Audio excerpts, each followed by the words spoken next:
Historica planet YouTube channel में मैं आप सभी का स्वागत करता हूं। आज आप लोग जान पाएंगे कि जब कौरव और पांडवों के बीच महाभारत में द्युत क्रीड़ा यानी कि जुए का आयोजन हुआ था, तो उसमें पांडव लोग अपना सब कुछ हार गए थे और अंत में द्रौपदी को भी युधिष्ठिर ने दांव पर लगा दिया था।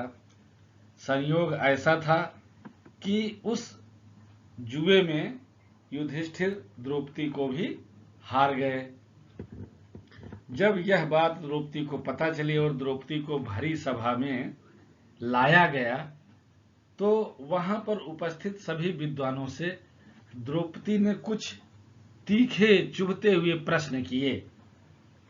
वे कौन से प्रश्न थे, आज हम उसी विषय पर चर्चा करेंगे और आप लोग भी जान पाएंगे कि आखिर द्रौपदी ने ऐसे कौन से प्रश्न पूछ लिए जिसका उत्तर पूरी सभा में किसी के पास भी नहीं था।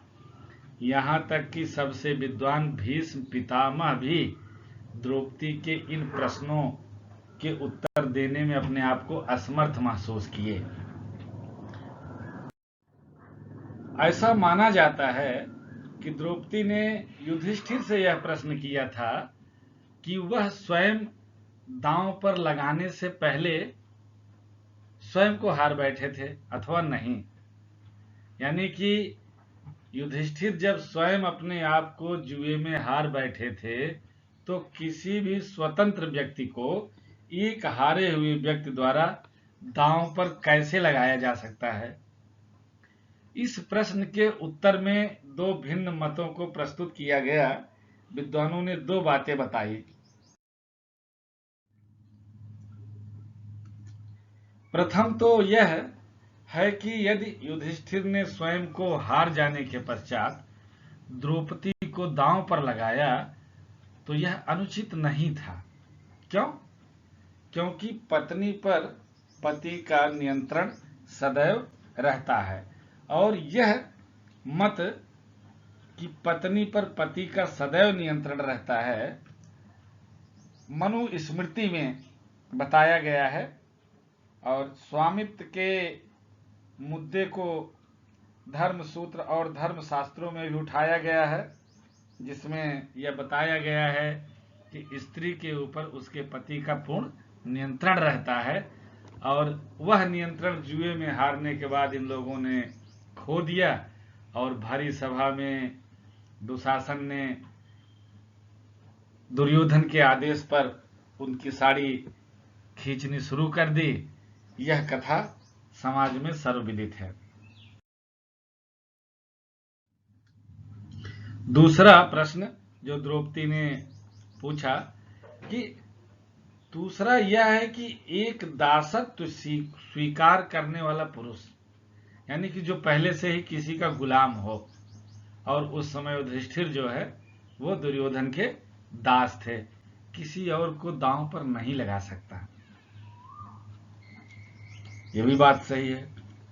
और विद्वानों में इस बात को लेकर के मतैक्य नहीं बन पाया, इन मुद्दों का कोई निष्कर्ष नहीं निकला, और अंततः धृतराष्ट्र ने सभी पांडवों और द्रौपदी को उनकी निजी स्वतंत्रता पुनः लौटा दी, क्योंकि द्रौपदी द्वारा पूछे गए प्रश्न का उत्तर किसी भी विद्वान के पास उस भरी हुई सभा में नहीं था। अब इस उद्धरण के आधार पर कुछ प्रश्न मैं आप लोगों के समक्ष रखता हूं। इनके उत्तर आपको स्वयं तलाशने हैं। पहला प्रश्न है, क्या आपको ऐसा लगता है कि यह प्रकरण इस बात की ओर इंगित करता है कि पत्नियों और पतियों की निजी संपत्ति माना जाए?